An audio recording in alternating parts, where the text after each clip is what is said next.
मुझे मौत के बदले मिली एक नई जिंदगी।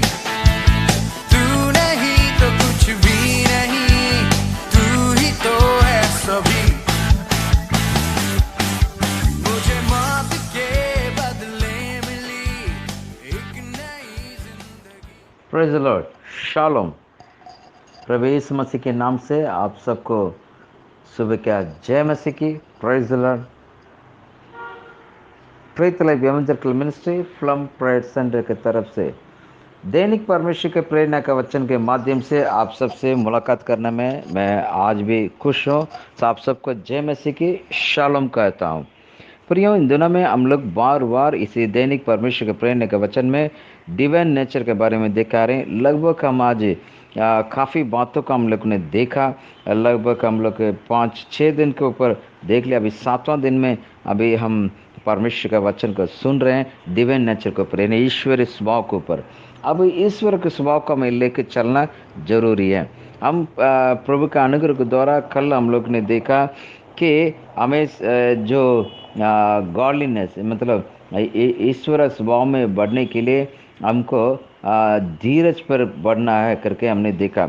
यानी जो सेल्फ कंट्रोल में धीरज, यानी जो नियंत्रण में धीरज हमें रख के चलना है, संयम में धीरज।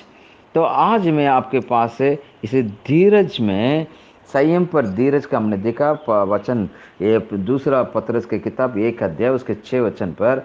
आज हम देखेंगे भक्ति, धीरज पर भक्ति, भक्ति के जीवन, गॉडलीनेस, भक्ति के जीवन। ये बाइबल में नए नियम के अंदर बार बार भक्ति के बारे में लिखा जाता है। बार बार भक्ति भक्ति भक्ति, गॉडलीनेस, गॉडली फियर, ऐसा करके लिखा हुआ है। ये जो रवैया जो है ये बहुत ही परमेश्वर का आदरणीय है।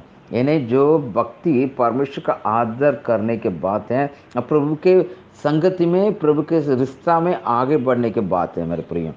इसलिए यदि आप इसी के साथ दूसरा पतरस में जो हमने पहला अध्याय में ये 3 से लेकर 8वां वचन तक हम अध्ययन कर रहे हैं, यदि इसको बेहतरीन जो भक्ति को समझना है, उसी दूसरा अध्याय को यदि आप देखेंगे, दूसरा पतरस का दूसरा अध्याय का 5वां वचन में कि और प्राचीन युग के संसार को भी ना छोड़ा, वरन भक्तिहीन संसार पर महाजल प्रलय भेजा, पर धर्म के प्रचारक नूह समेत 8 व्यक्ति को बचा लिया। यानी वहाँ देखिएगा, जो लोग भक्ति में नहीं थे, भक्ति के जीवन नहीं जी रहे थे, है ना। यहाँ पर देखिएगा 4 वचन में पढ़ता हूँ, उसी दूसरा पत्र का दूसरा अध्याय का 4 वचन। क्योंकि जब परमेश्वर उन स्वर्गदूत को भी उन्होंने जिन्हें पाप किया नहीं छोड़ा, पर नरक में भेज कर उन्हें कुंडों में डाल दिया ताकि न्याय के दिन तक बंधे रहें, और प्राचीन युग के संसार को भी ना छोड़ा, वरन भक्तिहीन संसार पर महाजल प्रलय भेजा। यानी उन दिनों में जो लोग अनगॉडली थे, लोग भक्तिहीन थे, परमेश्वर के वचन को सुनने के लिए तैयार नहीं थे, और नूह को ही परमेश्वर बचाए। यानी जो धर्मी, जो भक्ति के जीवन, उन पर परमेश्वर अपरंपार अनुग्रह करता है। यदि इस बात को देखना मेरे साथ आप निकालिएगा, मत्ती रचित सुसमाचार 23वां अध्याय, मत्ती रचित सुसमाचार 23वां अध्याय 14 वचन, और मैं एक और वचन मैं आपके लिए पढ़ूंगा। हे कपटी शास्त्रियों, यानी 23वां वचन का 14 वचन में, और फरीसियों, तुम पर हाय, तुम विधवा के घरों को खा जाते हो और दिखाने के लिए बड़ी देर तक प्रार्थना करते हो, इसलिए तुम्हें अधिक दंड मिलेगा। यानी एक दिखावट जीवन, भक्ति के जीवन नहीं है।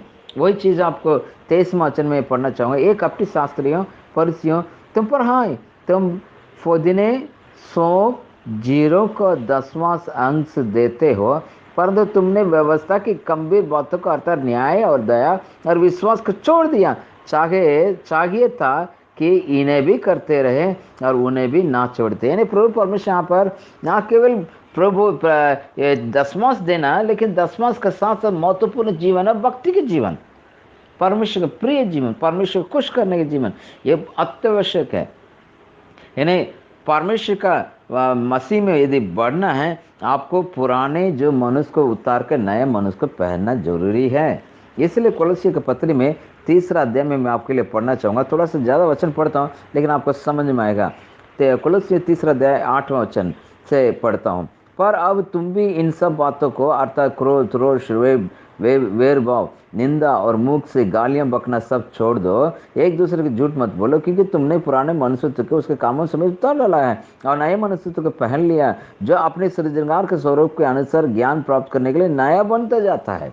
देखिएगा, आपने पुराने जो मनुष्य को उतार दिया, आए नया मनुष्य को क्या कर लिया, पहन लिया।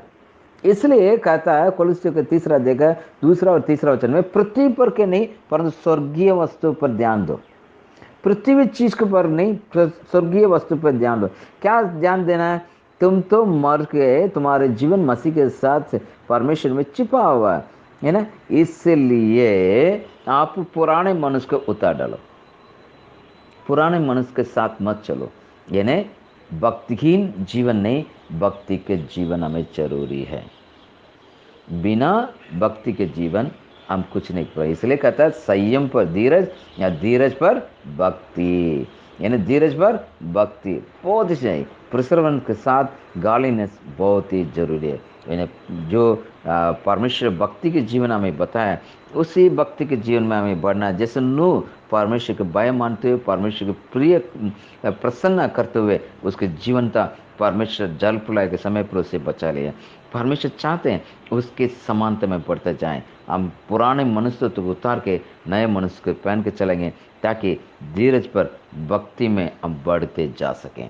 ऐसे परमेश्वर आपको अनुग्रह, ये बहुत आसान है, हम बढ़ सकते हैं। बढ़ने के लिए प्रभु अनुग्रह दिया, बस हमें भक्ति के जीवन रखने के लिए हमें परमेश्वर से छिपे रहना, परमेश्वर की बातों को मानना, परमेश्वर के वचन के आधार पर जीवन जिएंगे, हम परमेश्वर में छिपा रहेंगे, ताकि हम हर एक जो भक्तिहीन बातों जो वचन में लिखा है उनके जैसे हम नहीं, लेकिन भक्ति के लोग को जो आशीष है वो हम प्राप्त करते आगे बढ़ेंगे। ऐसे प्रभु अनुग्रह करें।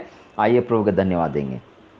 प्रभु जी, हाँ इस बात सही है, यदि भक्ति के जीवन प्रभु ने हमें प्रदान किए हैं, क्योंकि पिता परमेश्वर हमने पढ़ा प्रभु जी 2 पत्रस का 3 अध्याय का 3 और पहले अध्याय के 3 और 4 में इस प्रकार से पढ़ते हैं, ईश्वर सामर्थ्य ने सबको जीवन और भक्ति के संबंध रखा, वो दिया है। इसका मतलब हम जी सकें। भक्ति के जीवन जीने के लिए परमेश्वर हमारे तरफ से विश्वास को दिया, उस विश्वास को हम प्रभु दिया हुआ उस विश्वास को इस्तेमाल करते हुए आगे बढ़ने और विश्वास के द्वारा भक्ति के जीवन में एकदम प्रभु धुन लगा के जीवन जीने में हमें मदद करिए बोलते हुए, आशीष को मांगते हुए, हम भी प्रभु नूह के समान और परमेश्वर चाहते हैं वैसे प्रभु की पूरे जीवन जी करके तेरा नाम महिमा करने में मदद करेगा। आज पूरा दिन ऐसे आशीष करेगा, प्रत्येक लोग का पूरा दिन प्रभु शुभ हो, आशीष हो, काम धंधा सब में आपकी आशीष के चाहते हुए यीशु के नाम से प्रार्थना मांगते हैं, आमीन।